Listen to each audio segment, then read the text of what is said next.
What makes this Flash episode more special than any of the others? I tell you why. This one was fucking awesome, and not to mention, this one had fucking Mark Hamill himself, the man himself, the Joker, is in the house. When he is there, and he is just doing a fucking amazing, just fucking top-notch performance. Because throughout this entire episode, when I was seeing like the Trickster, I was like, wow, this guy seems like he wants to be like a wannabe Joker. And then you see the original fucking like Trickster, and I'm like, oh shit, it is the fucking Joker.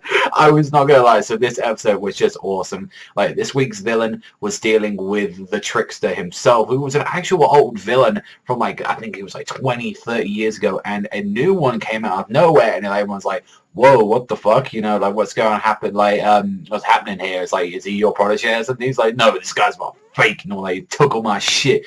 And, you know, he's not doing a very good job at it. He's kind of, like, distracting. And, like, one thing that was definitely said in this one is Barry's doubt as well on Harrison. Obviously, we all know that he's a dick, and we're knowing more about the flat. Like, everything that was happening during that time, I'm glad it's being addressed now. Like, I feel like all of this is going to be wrapped up in the like in this season, with the whole thing with Harrison Wells, with you being farmed. Like, all of that is being excellent as we find out the original Reverse Flash, this Eugene Forber. Like, he has a weird ass name, guys. He's the one that the Flash fights, and he's the one that goes through time and fights him and tries to stop this mom. And what happens is that it fucked up with him so much that he wasn't able to do this. And what he actually did is he used Harrison Wells. He used this motherfucker, the guy that actually made the Flash, but pretty much go like speed up, and you know, everything that was caused. He's the one that manipulated Harrison. He killed his wife early on. He did all of this just so he could activate the Flashes, like,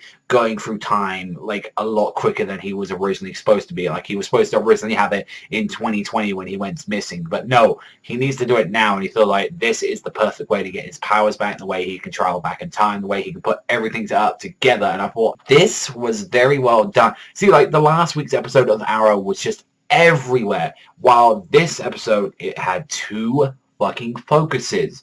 The whole stuff that's going on with Harrison, and then the whole stuff as well that's revolving around the Trickster, and they all revolve around just perfectly. It just melded in absolutely right, and it was just great. I'm not gonna lie, like, we saw that Trickster, he like said, oh yeah, you know, this is my plan all along, and he took Barry's father alongside him as a hostage. It was like, that's when he started realizing, oh, I can't lose him, and I just love Joe. Joe is just that father figure that he needs at this time, because he is the only person that he's got right there. He can't rely on Cisco. He can't rely on Kay. He can't rely on Harrison. They're the only people that pretty much, you know, care for him, that are in, like, you know, the city right now. And it's like, these guys are the only ones. It's like, and Joe was there being that father figure. And I think that's something that's kept Barry going out throughout the longest throughout the series. And it was just awesome. And it was just like, it had some cheesy moments in it, but the thing is that it had such a great mix in with, like, the cheesiness, and then also as well the drama. And that's what something definitely, since the second half of the show began,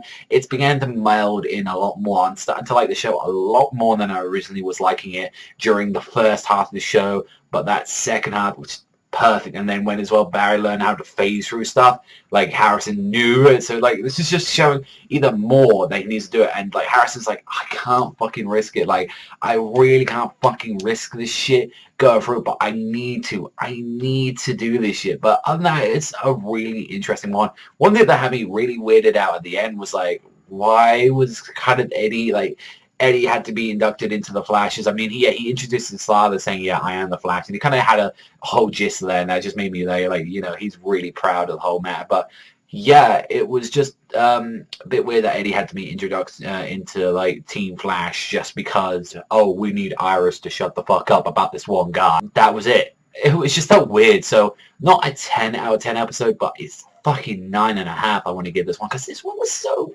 fucking good. It's just the whole thing with just Joker being in this episode, and it's so funny. It's like, I know they couldn't have him in the actual Gotham, where apparently he's supposed to be in there. I don't know. I've personally just been keeping myself away from Gotham because I've just heard so many mixed things about it. It's like really just like so like happy to see that, you know, he's appearing in here. He don't want to know nothing to fucking do with that. He want nothing to do with fucking Gotham. Get the fuck out of there. But this was just amazing just to see him in here as the Trickster. And it was just a really well performance of him. He just showed the creepiness and stuff, and it's like, fuck, man. Fuck. It's like, if only you was younger, or it's like, oh, you would have been made amazing, like, Joker in, like, the movies or something. If that would have been great. It's like, it's okay. You know, you were perfect in the Arkham games. You were perfect in, like, the animated series. You were perfect in your way, and 9.5. This was a near perfect episode. So let me know in the comment section down below what you thought about this, but that's all from me. So thank you very much for watching as always, and I'll see you guys next time.